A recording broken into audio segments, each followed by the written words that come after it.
Surprise! আরে কি হলো? আরে ছাড়ো না। আরে হ্যাঁ, কি করছো? একটু অপেক্ষা তো করো, আমি তোমার জন্য এত বড় একটা সারপ্রাইজ রেডি করেছি।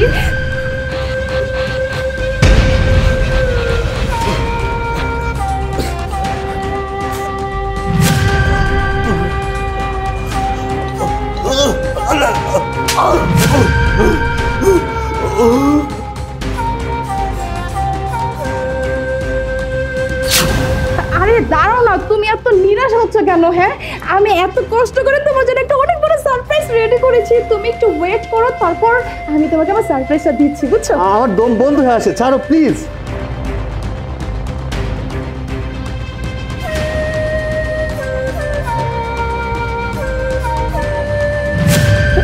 হ্যাঁ, খুলছি, সারপ্রাইজ রেডি। সারপ্রাইজ! দেখো তো আমাকে কেমন লাগছে।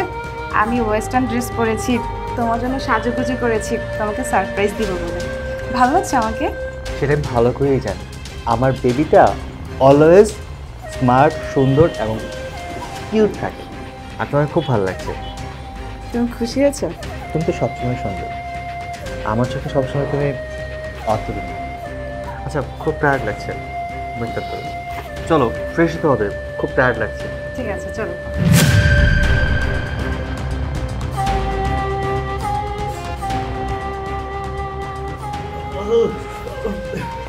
কি হলো বাবা, তুমি এমন করছো কেন? শরীর খারাপ লাগছে? আচ্ছা বলো আমাকে কি হয়েছে, ডক্টর কাছে নিয়ে যেতে হবে? ও আচ্ছা আচ্ছা, বুঝছি, প্রেসক্রিপশন, আচ্ছা ঠিক আছে, কি ওষুধ আনতে হবে আমি দেখছি। কি কি হয়েছে সূর্য?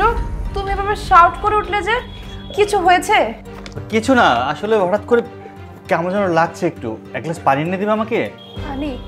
আচ্ছা ঠিক আছে, তুমি ওয়েট করো, আমি পানি নিয়ে আসছি। আচ্ছা যাও, ওকে যাও। এই নাও পানি।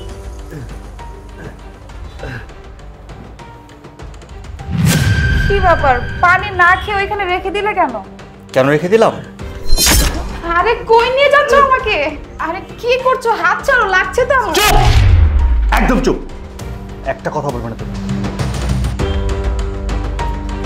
কি খুঁজছো তুমি? আমাদের বেডরুমে আসবে তুমি তো বললেই হতো, এভাবে হাত টেনে জোর করে নিয়ে আসার কি দরকার ছিল? কি দরকার ছিল? দেখতে চাও? দেখাচ্ছি। তাহলে এটা কে? ও ও তো আমার কাজিন। চুপ, একদম চুপ। আমাকে মিথ্যে বলা হচ্ছে না, আমাকে বোকা বানানো হচ্ছে। কি ভেবেছো শাক দিয়ে মাছ ঢাকতেছো? তোমার কাজিন যদি হয়ে থাকে, কাজিন তাহলে ড্রেসিং টেবিলের পেছনে থাকবে কেন? আমার সামনে আসতে পারে না?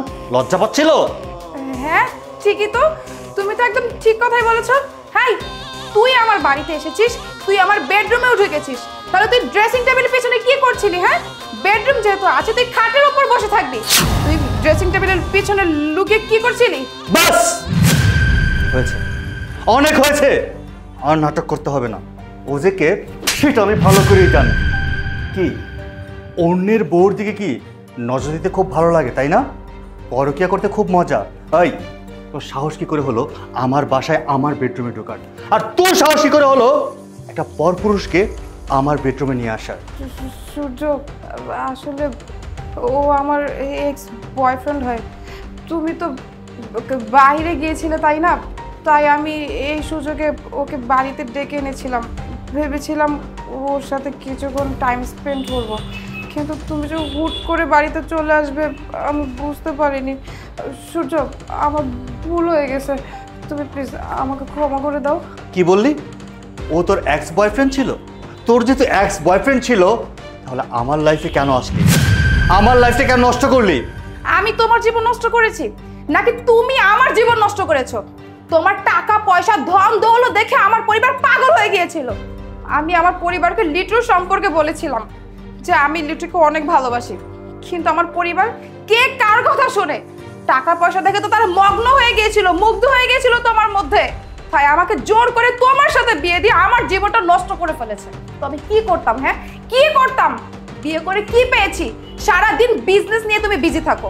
আমি তো তোমার বউ, আমাকে কি তুমি সময় দাও? হ্যাঁ, সব থেকে ইম্পর্টেন্ট হচ্ছে তোমার টাকা। তাই আমি লিটুকে আমার বাড়িতে নিয়ে আসতাম। আর ভালোই হয়েছে, আজকে আমাদের দুইজনকে তুমি একসাথে দেখে ফেলেছো। আমার রাস্তাটা একদম ক্লিয়ার হয়ে গেছে, আমার পথের কাঁটাটাও এখন সরে যাবে। তাই না? আর ফ্যামিলির কথা তুই আমাকে বিয়ে করেছিস আর তুই দোষারোপ করছিস আমাকে যে আমি তোর লাইফ নষ্ট করেছি। না, তোর লাইফ নষ্ট করে তোর ফ্যামিলি। তোর ফ্যামিলি আমার টাকা পয়সা অর্থ সম্পদ দেখে পাগল হয়ে গিয়েছিল, তাই তোকে জোর করে আমার ঘাড়ে চাপিয়ে দিয়েছিল। শোন, আজকে তুই যে অপরাধটা করেছিস না, আবার বলছিস কি তোকে ক্ষমা করে দিতে? ইম্পসিবল। তোকে তো ক্ষমা করা কখনোই সম্ভবই না, কারণ তুই এমন একটা ভুল করেছিস কোনো পুরুষ মানুষ তা ক্ষমা করতে পারে না।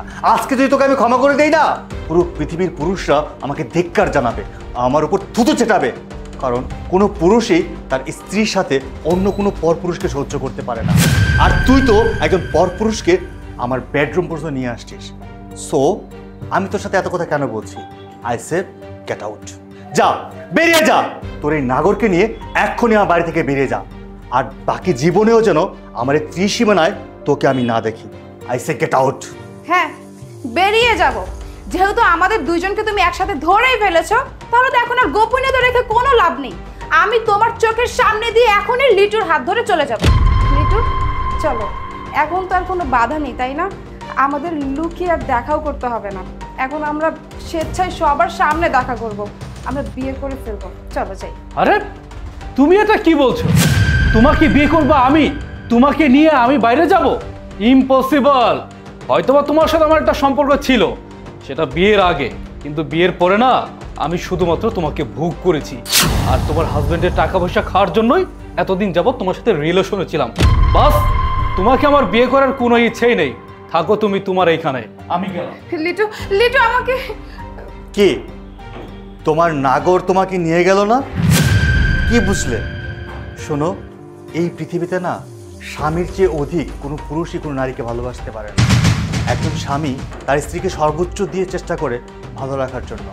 আর এসব পুরুষরা ক্ষণিকের জন্য আসে আর ক্ষণিকের জন্য চলে যায়। সব কিছুই মোহ আর মায়া, এছাড়া কিচ্ছু না। শোনো, তুমি যে ভুলটা করেছো না, এই ভুলের কখনো ক্ষমা হয় না। এখন থেকে তোমার জায়গা কোথায় জানো? না হলো আমার হৃদয়ে, না হলো তোমার ওই নাগরের হৃদয়ে।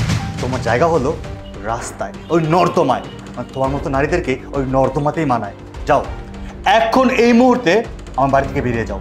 I say get out. যাও বলছি।